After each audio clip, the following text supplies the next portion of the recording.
Hello विद्यार्थी मित्रांनो, मी प्रमोद आपल्या सर्वांचे HP इंग्लिश क्लास ऑनलाईनच्या या व्हिडिओमध्ये स्वागत करतो। आजच्या व्हिडिओमध्ये आपण बघणार आहोत गिवन द फॅक्ट दॅट किंवा गिवन दॅट किंवा गिवन याचा वाक्यामध्ये वापर कशावर करायचा, याचा अर्थ कसा घ्यायचा, या सर्व गोष्टी आपण आजच्या व्हिडिओमध्ये व्यवस्थित समजावून घेणार आहोत। या व्हिडिओसाठी रिक्वेस्ट आलेली आहे ER पाटील याच्याकडून, तर या रिक्वेस्टनुसार मी हा व्हिडिओ बनवत आहे। तर फर्स्ट आपण बघूया गिवन द फॅक्ट दॅट आणि गिवन दॅट याच्यानंतर आपण काय यूज करत असतो। गिवन द फॅक्ट दॅट आणि गिवन दॅट याच्यानंतर आपण एक सेंटेन्स यूज करत असतो आणि गिवनच्या नंतर काय यूज करतो, गिवनच्या नंतर आपण एक ऑब्जेक्ट यूज करत असतो। तर हे व्यवस्थित आपण हे उदाहरणाद्वारे समजावून घेऊया। तर फर्स्ट आपण बघूया की गिवन दॅट किंवा गिवन द फॅक्ट दॅट किंवा गिवन याचा अर्थ काय घ्यायचा। याचा अर्थ घेतला जातो ती वस्तुस्थिती लक्षात घेऊन किंवा एखादी गोष्ट बघून किंवा एखादी गोष्ट समजावून घेऊन असा आपण याचा अर्थ घेत असतो। तर कशा पद्धतीने आपण याचा वाक्यामध्ये यूज करत असतो, कशा पद्धतीने आपण वाक्यामध्ये अर्थ घ्यायचा हे समजावून घेऊया। वाक्य असं आहे, given the fact that it is summer we plan to go out, अशा पद्धतीने वाक्य आहे। याच्यामध्ये काय म्हणलेलं आहे, गिवन द फॅक्ट दॅट म्हणजे ती वस्तुस्थिती लक्षात घेऊन, कोणती वस्तुस्थिती, इट इज समर, हे उन्हाळा आहे ही वस्तुस्थिती लक्षात घेऊन किंवा उन्हाळा आहे ती वस्तुस्थिती लक्षात घेऊन पुढे काय, we plan to go out, आम्ही बाहेर जायचा प्लॅन केला, अशा पद्धतीने आपण याचा अर्थ घेऊ शकतो। मग याचा पूर्ण अर्थ कसा घेता येईल, याचा पूर्ण अर्थ आपण असा घेऊ शकतो, उन्हाळा आहे ही वस्तुस्थिती लक्षात घेऊन आम्ही बाहेर जायचा प्लॅन केला। समजतंय कशा पद्धतीने आपण वाक्यामध्ये अर्थ घेऊ शकतो ते।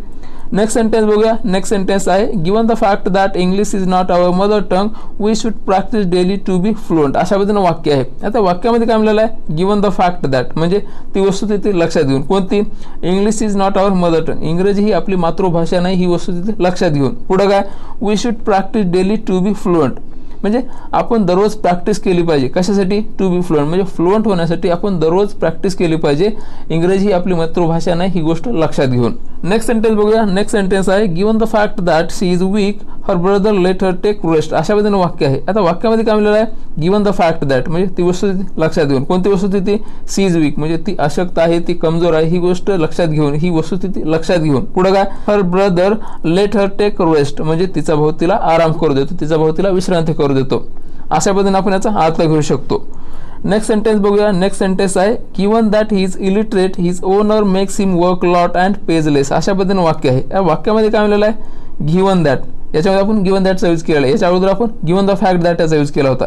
याचे आपण अर्थ काय सारखेच घेत असतो, given the fact that, given that किंवा गिवन याचे अर्थ आपण सारखेच घेतो, बरोबर।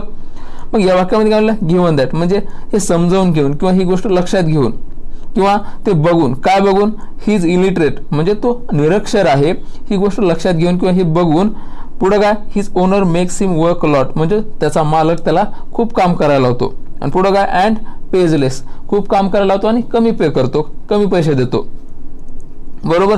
मग याचा अर्थ कसा घेता येईल, तो निरक्षर आहे ही गोष्ट लक्षात घेऊन त्याचा मालक त्याला खूप काम करायला लावतो आणि कमी पैसे पे करतो, असा आपण याचा अर्थ घेऊ शकतो। नेक्स्ट सेंटेन्स बघूया। नेक्स्ट सेंटेन्स आहे, given that the case is complex they decided to hand over the same case to CBI, अशा पद्धतीने वाक्य आहे।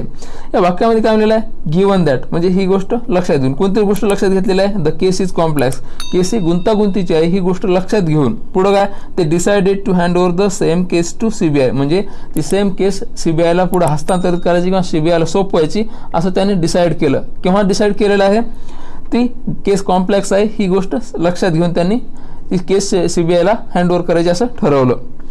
नेक्स्ट सेंटेन्स बघूया। नेक्स्ट सेंटेन्स मध्ये आपण गिवनचा वाक्यामध्ये वापर कशाने करू शकतो बघूया। वाक्य असं आहे, given students as education committee creates syllabus, अशा पद्धतीने वाक्य आहे। आता वाक्यामध्ये बघा, या वाक्यामध्ये आपण गिवन यूज केलेलं आहे।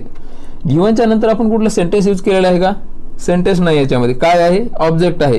काय ऑब्जेक्ट, स्टुडंट्स एज हे आपलं ऑब्जेक्ट आहे।